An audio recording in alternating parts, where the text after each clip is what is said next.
Il voto delle europee ha evidenziato la differenza di Padova città rispetto al resto del Veneto. Qui il Partito Democratico, pur rimanendo secondo, ha accorciato il divario con la Lega con una differenza di un solo punto percentuale. Sempre nella città del Santo, mister preferenza è stato Carlo Calenda, che ha fatto meglio di Matteo Salvini. La Lega, che vince nei quartieri di periferia, però, per bocca dell'assessore regionale Marcato, chiede lo sfratto per il sindaco Giordani, che risponde così.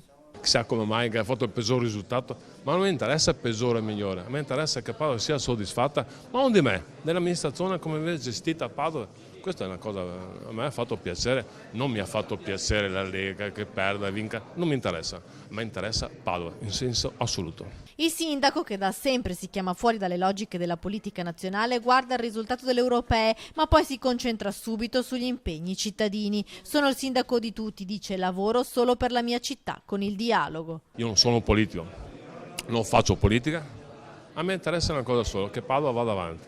Il mio partito, l'ho sempre detto, è Padova, non è rosso, bianco, giallo, verde, non mi interessa, mi interessa Padova.